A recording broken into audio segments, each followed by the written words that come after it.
Sir, ಈಗ NCRB ಅಂಕಿಅಂಶದಲ್ಲಿ ಕಳೆದ 4 ತಿಂಗಳಲ್ಲಿ ಸುಮಾರು 430 ಕೊಲೆ ಆಗಿದೆ ಮತ್ತು 198 ಅತ್ಯಾಚಾರ ಆಗಿದೆ ಅಂತ ಮಾಹಿತಿ.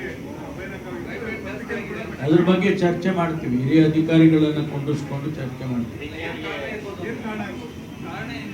ಅದನ್ನೇ ಹೇಳ್ತೀನಲ್ಲ, ಚರ್ಚೆ ಮಾಡ್ತೀವಿ ಅಂದ್ರೆ ಕಾರಣ ಏನು ಹೇಳೋದು? ಒಂದೊಂದು ಘಟನೆಗೂ ಒಂದೊಂದು ಕಾರಣ ಇರುತ್ತೆ. ಜನರಲೈಸ್ ಮಾಡಕ್ಕಾಗತ್ತಾ? ಈಗ ಹೌದು ಹೇಳ್ತೀನಿ, ಅವ್ರ ಕಾಲದಲ್ಲಿ ಎಷ್ಟು ಮರ್ಡರ್ ಆಗಿತ್ತು ಅನ್ನೋದು ಹೇಳಿದ ಮೇಲೆ ಗೊತ್ತಾಗುತ್ತೆ ಸುರಕ್ಷೆ ಯಾವಾಗ. ಅವ್ರ ಕಾಲದಲ್ಲಿ ಸ್ಟ್ಯಾಟಿಸ್ಟಿಕ್ಸ್ ಇದೆ, ನೀವೇ ತೆಗೆದು ನೋಡಿ. 22ರಲ್ಲಿ ಎಷ್ಟಿತ್ತು, 23ರಲ್ಲಿ ಎಷ್ಟಿತ್ತು?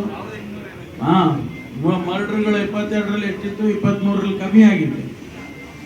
ಯಾವುದೋ ಈ 4 ತಿಂಗಳಲ್ಲಿ ಜಾಸ್ತಿ ಆಗಿದೆ ಅನ್ನೋದನ್ನ ಹೇಳ್ಕೊಂಡು ಎಲ್ಲ ಆಗಿದೆ ಅಂತ ಹೇಳ್ಬಿಟ್ರೆ ಅವ್ರು ಹೇಳಿ ಕಾನೂನು ಸುವ್ಯವಸ್ಥೆ ಕರ್ನಾಟಕದಲ್ಲಿ ಸರಿಯಾಗಿ ಇದೆ.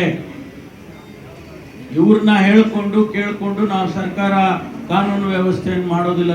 ಜನಗಳಿಗೆ ಶಾಂತಿಯಿಂದ ನೆಮ್ಮದಿ ಇರೋದಕ್ಕೆ ಏನು ಸ್ಟೆಪ್, ಏನು ಕ್ರಮ ಬೇಕಾದ್ರೂ ತಗೊಂತೀವಿ.